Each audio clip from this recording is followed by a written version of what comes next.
الأثرياء لا يعملون من أجل المال ولكن يجعلون المال يعمل من أجلهم.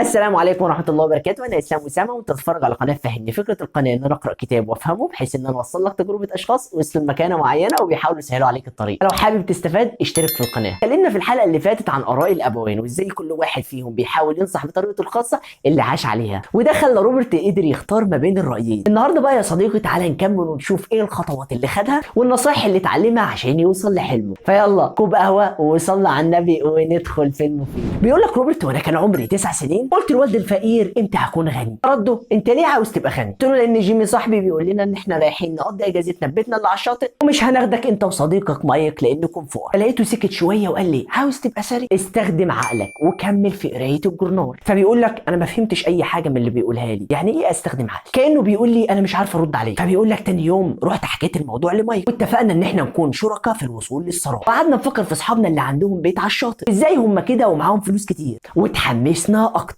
تخيل يا صديقي طفلين عندهم 9 سنين بيفكروا ازاي يجيبوا فلوس ويبقى عندهم مشروع يحققوا منه ثروه. انت متخيل؟ ده انا ولا انت في السن ده فكرنا في كده. ده بسبب لانهم شافوا معاناه اللي حواليهم وحاولوا يفكروا، فمن كتر تفكيرهم وصلوا الفكره يا صديقي ان هم يجمعوا عبوات معجون الاسنان والكاتشب واي عبوات تانية مصنوعه من الرصاص ويصنعوا بيها اول عمله. طلبوا من الجيران ان هم ياخدوا منهم العبوات ديت. بعد ما جمعوا الكميه اللي هم عاوزينها وحطوها في المخزن بداوا في تنفيذ خطتهم وصنعوا اول عمله.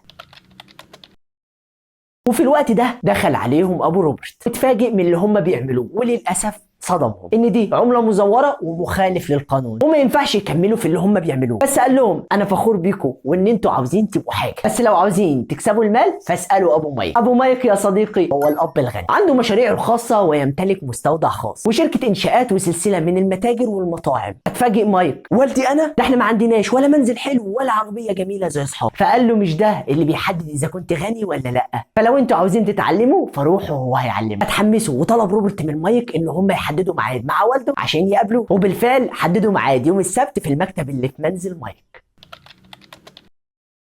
لما جه الميعاد راح روبرت لمنزل مايك واستنى ابوه في الاستراحه، وبعد انتظار دخل الاب الغني وقال له: انا عرفت ان انت عاوز تكسب المال وتبقى ثري، صح الكلام؟ فقلت له: ايوه. فقال لي: انا عندي عرض ليكم انتوا الاثنين، اشتغلوا عندي كل يوم سبت لمده 3 ساعات، كل ساعه هتاخدوا فيها 10 سنتات، وده هيخليني اعلمكم بسرعه. لو ما اشتغلتوش عندي مش هعلمكم اي حاجه، فقدامكم 10 ثواني، لا تقبلوا لا ترفضوا. بيقول لك روبرت: انا افتكرت ان انا عندي كوره بيسبول. قلت له: ممكن اسال سؤال؟ قال لي: لا تقبل لا ترفض، انا عندي شغل كتير وما عنديش وقت، فلو ما خدتش قرار حالا مش هتقدر تاخد قرار في اي وقت ولا هتوصل للي انت عاوزه، لا اما تقبل لا اما ترفض. المهم يا صديقي بيقول لك روبرت انا قلت له موافق. قال لنا: لو مايك خلاص السيده مارتن هتكون جاهزه خلال 10 دقائق هتاخدكم تبداوا الشغل. والشغل كان عباره عن انهم ينظفوا المكان من التراب، وقعدوا يشتغلوا كده 3 اسابيع. فروبرت لقى ان هو ما بيتعلمش اي حاجه، والفلوس اللي بياخدها بيشتري بيها المجله اللي بيحبها وما بيتفضلوش اي حاجه. حتى ابو مايك ما شافوش من اخر مره، وراح حكى الموضوع لوالده وقال له ان والد مايك بيستغله ولازم يطلب فلوس اكتر لا اما يسيبه. وبالفعل طلب من مايك ان هو يحدد ميعاد مع والده عشان يقابله. فلا مايك بيقول له: والدي عارف ان انت هتطلب كده، قال لي لما يطلب منك كده قول له انا عاوز اشوفه.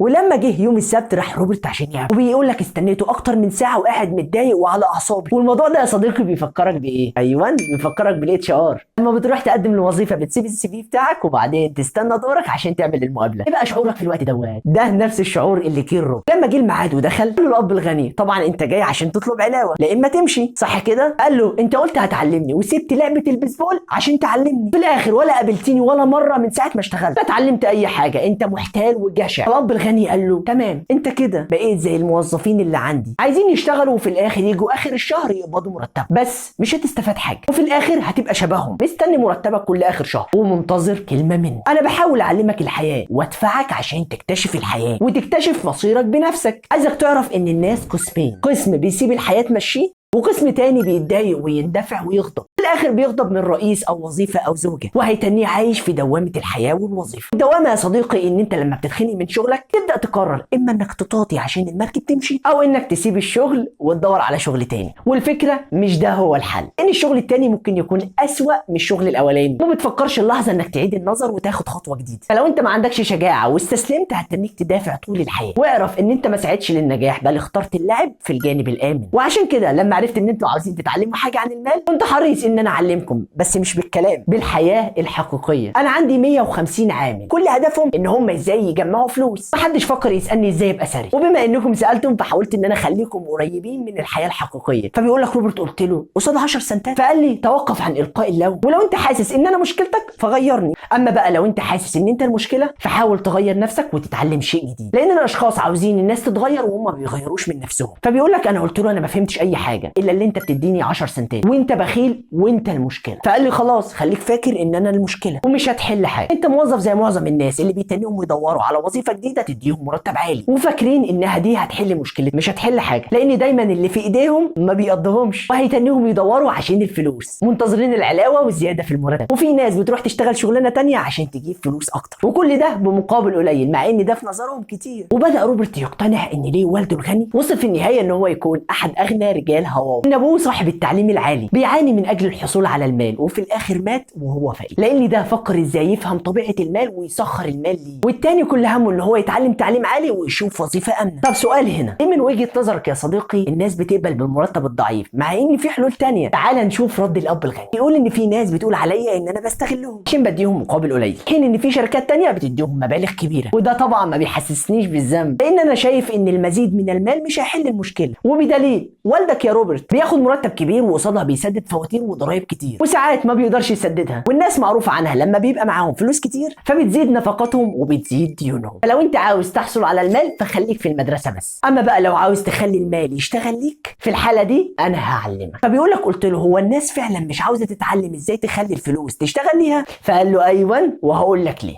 لان من السهل انك انت تشتغل عشان تجيب فلوس، ولكن العكس مش سهل، لانه بيحتاج منك تجازف وتتقبل المخاطر. فالناس دايما مسيطر عليهم الخوف اللي بيخليهم يدوروا على وظيفه عشان يسددوا الفواتير والالتزامات اللي عليهم، خوفهم بعد كده ان هم يتفصلوا من الشغل وما يبقاش معاهم فلوس، خوفهم من انهم يرجعوا للبدايه. وعشان كده هم بيلاقوا اسهل حاجه ان هم يدرسوا مجال من المجالات عشان يصبحوا عبيدا للمال، وعندها يغضبون من الرؤساء. وعشان كده انا سعيد جدا ان انت ما رضيتش ب 10 سنتات في الساعه، لانك لو كنت رضيت ما كنتش اتعلمت حاجه. فقول بقى ايه كان شعورك لما كنت منتظرني في الخارج؟ الاول عشان تشتغل عندي، والتاني عشان تطلب زياده في المرتب. كان شعورك لما السيده مارتن جت ادتك 30 سنت في الثلاث ساعات؟ اكيد كنت شايفهم قليلين، مع انك خدت 100% من اللي اتفقنا عليه وما اتخصمش منك ضريبه العمل، واللي حس بيها اغلب الموظفين اللي كانوا منتظرين مقابل عملهم، وده بعد سداد جميع الضرائب والاستقطاعات الاخرى، لان الحكومه بتفرض ضرائب على دخلك وعلى نفقاتك وعلى مدخراتك وعند موت. فبيقول لك قلت له هو ليه الناس بتسيب الحكومه تعمل كده؟ فقال له ان الاثرياء ما بيسمحوش بده، ولكن الفقراء والطبقه الوسطى هم اللي بيسمحوا بكده. انا دلوقتي بكسب اكتر من والدك، ولكن هو بيسدد ضرائب اكتر مني. وتعالى يا صديقي افهمك ده بيحصل ازاي. مثلا واحد عنده شركه، فالشركه دي بتبقى ليها تسهيلات كتيره في الضرائب، كمان اي ضريبه بتتفرض عليه فهو بيفرضها على المنتجات بتاعته، اضافه للاستقطاعات من مرتبات العاملين ومصاريفه وسفرياته الشخصيه كلها بيحسبها كنفقات على الشركه. يعني هو ما بيدفعش من جيبه غير مبلغ قليل قوي، يكاد يكون ما فيش اصلا. فهنلاقي ان اللي بيسدد كل حاجه هو انت. فالاب الغني قال له طالما انت عاوز لسه تتعلم فهتكمل شغل عندي بدون مقابل، لانك ما بتشتغلش عشان المال وبالتالي مش هدفع لك فلوس. فبيقول لك قلت له يعني انا جاي اطلب منك زياده تقوم لاغي مني المرتب خالص؟ فقال له انت عاوز تتعلم صح ولا عاوز تبقى زي السيده مارتن وغيرها اللي شغالين عندي؟ وطالما انت مش عاوز تبقى زيهم فهتشتغل بدون مقابل. فبيقول لك قعدت 3 اسابيع تاني بشتغل بدون مقابل وبدون حضور مباراه البيسبول، ومش قادر حتى اشتري المجلات اللي بحب اقراها، وده كله على امل ان اتعلم ازاي اكون سعيد. والله يا صديقي لما بقرا الكلام دوت وارجع بالذاكره وانا صغير وبشوف انا كنت بعمل ايه وتفكيري كان ازاي، ولو رجع بيا الزمن وعرفت الكلام دوت كان كل حاجه اتغيرت دلوقتي، بس احنا فيها بدليل انه واقف قدامك دلوقتي بحاول اغير حاجات المفروض كانت تتغير من زمان. المهم بعد الاسبوع التالي دخل عليهم الاب الغني وخد روبرت ومايك في جوله يتمشوا، وهيديهم نصايح لا تقدر بثمن يا صديقي. ده هنعرفه باذن الله في الحلقه اللي جايه، واللي هتبقى دسمه بالمعلومات الكتيره. منتظرك بفارغ الصبر هناك، وبفكرك لو استفدت ما تنساش تفيد غيرك. دمتم في امان الله، والسلام عليكم ورحمه الله وبركاته.